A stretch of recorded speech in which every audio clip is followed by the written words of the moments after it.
So guys, हमने देखा यहाँ पे जो दौर चल रहा है वो चल रहा है मीम कॉइन्स का, और यहाँ पे कुछ ऐसे मीम कॉइन है जिसपे पैसे किस में लगाएं ये कंफ्यूजन हो रहा है। यहाँ पे पेपे भी बहुत बढ़िया परफॉर्मेंस दे रहा है, बोंग कॉइन भी दे रहा है और बाकी भी दे रहे हैं। फिलहाल जो दो कंपैरिजन होंगे पेपे और बोंग के बीच में, अब पैसा है लिमिटेड भाई, 1000 रुपए जेब में पड़े हैं और किस में लगाएं, कौन सा सबसे बढ़िया होगा। ऐसा ना हो कि इस कॉइन को परचेस कर लिया और वो कॉइन आसमान में भाग गया, तो ये चीज काफी ज्यादा हर्ट करती है। अब यहाँ पे जब पैसा लिमिटेड हो और चॉइस किसी एक को करना हो, वहां पे हम लोग एक प्रॉपर जो है कंपैरिजन करेंगे किस कॉइन में पैसा लगाएं, कौन सा सबसे सेफेस्ट रहेगा और लॉन्ग टर्म में सबसे बड़ा प्रॉफिट कौन देगा विद इन दिस ईयर या फिर 2025 में। इस चीज को धीरे से समझने की कोशिश करेंगे जितना हो सकता है। शुरुआत से एंड तक वीडियो जरूर देखना। अगर आपने चैनल को सब्सक्राइब नहीं किया है तो कर लो, क्योंकि क्रिप्टो से रिलेटेड सारे बेस्ट वीडियोस आपको यहां मिलेंगे टाइम से और बहुत जल्दी।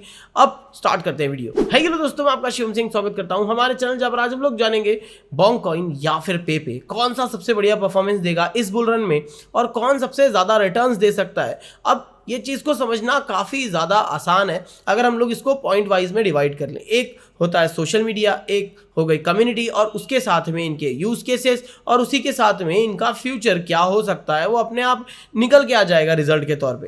पहली चीज जान लेते हैं इनके बारे में। बोंग कॉइन का जो इस समय प्राइस चल रहा है वो चल रहा है INR में 0.002, मतलब ऑलमोस्ट शिबा इनू के आसपास। जबकि यहाँ पे पेपे की बात करें तो अपना 1 0 किल करके वो भी वहीं पे ही आने वाला है जो कि है 0.0007।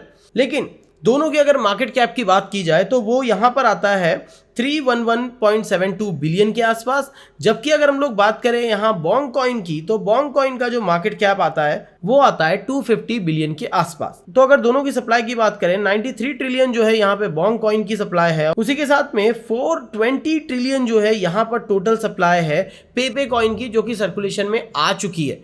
अब एक्सचेंजेस की अगर बात करें, दोनों ही कॉइन जो है सारे बड़े एक्सचेंजेस में ऑलमोस्ट आए। पेपे की थोड़ी सी जो शुरुआत हुई थी वो एक साथ लिस्ट हुआ था, बोंग कॉइन ने धीरे धीरे संघर्ष करके आया। अब इसकी कम्युनिटी की अगर बात करें तो यहाँ पर हम लोग बात करते हैं ट्विटर की, जहाँ से मेजर अपडेट आता है। यहाँ पे जस्टिन सन जैसे लोग जो हैं इसको फॉलो करते हैं और बड़े बड़े एक्सचेंज भी इसको फॉलो करने में लगे हैं। उसी के साथ में 244 के आसपास 2,44,000 के आसपास जो है इसकी खुद की कम्युनिटी है ट्विटर पे, जो कि काफ़ी ज़्यादा जल्दी ग्रो हुई है। और उसी के साथ में अगर हम उसके ट्वीट की बात करें तो जो लोग फॉलो नहीं करते हैं उससे ज़्यादा लोग इसकी अपडेट्स को फॉलो करते हैं।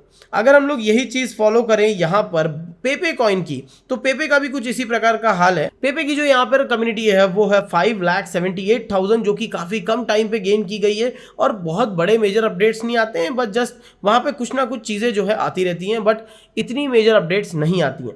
साथ ही में यहाँ पर अगर हम लोग बात करें फॉलोअर्स की तो यहाँ पर कुछ बड़े नाम हैं, लेकिन स्टिल हम लोग कुछ बड़े और नाम एक्सपेक्ट कर सकते थे, बट अभी तक ये चीज नहीं हुई है। उसी के साथ में जो सबसे मेजर चीज होती है वो होती है यहाँ पर सप्लाई और डिमांड।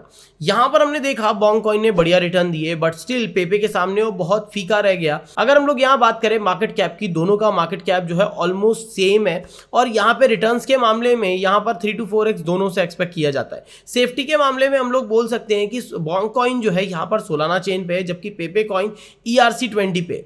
अगर रिटर्न्स की बात की जाए तो क्योंकि बोंग कॉइन जो है यहाँ सोलाना चेन पे है और क्योंकि ये पहला मीम कॉइन था तो इसके ऊपर एक्सपेक्टेशन ज्यादा है। जबकि हम लोग अगर पेपे की बात करें तो यहाँ पर ERC20 मतलब इथेरियम पे है और इथेरियम की हाल्विंग आएगी और सारे जो वेल्स हैं अपना प्रॉफिट बुक करने के बाद, वो प्रॉफिट को निकालने के बाद कुछ ऐसे मीम कॉइन्स में डालते हैं जो कि अब रिटर्न्स देंगे इथेरियम के बाद।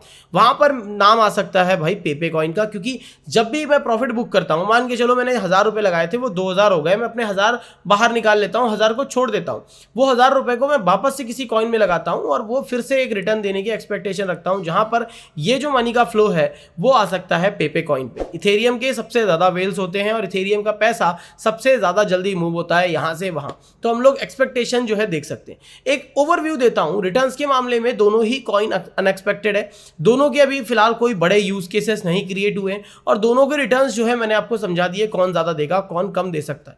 हम लोग ये कैलकुलेशन कर सकते हैं कि 30% ऑफ अमाउंट जो भी आपके पास है वो आप बोंग में लगा सकते हैं और ऑलमोस्ट 60 to 65% जो है आप यहां लगा सकते हैं अपने हिसाब से। तो यहां पर आप पेपे से एक्सपेक्ट कर सकते हैं एक अच्छा रिटर्न, और वहीं पे हम लोग एक दाव खेल रहे हैं हैं बॉन्ग पे, अगर रिटर्न्स वहां से आए तो आपका इन एंड आउट दोनों से आपका लॉस नहीं होगा। यहाँ पे अगर ये भी जाता है तो प्रॉफिट पेपे से भी होगा। एक बहुत छोटा सा अमाउंट बोल रहा हूँ, आपको बड़ा लगाने की जरूरत नहीं है क्योंकि ये थोड़ा सा अनसेफ हो सकता है। बाकी आपकी रिसर्च सबसे ज्यादा जरूरी है। मैं कोई फाइनेंशियल एडवाइजर नहीं हूँ, ये चीज आपको ध्यान रखनी है। होप आपको इस वीडियो ने जरा सी हेल्प की है तो वीडियो को लाइक जरूर कर देना। अगर आप चैनल पहली बार आए सब्सक्राइब जरूर कर देना, कमेंट करके जरूर बताना आपके सवाल और जवाब। And thanks for watching this video and keep smiling. मिलते हैं नेक्स्ट वीडियो में, तब तक के लिए बाय बाय।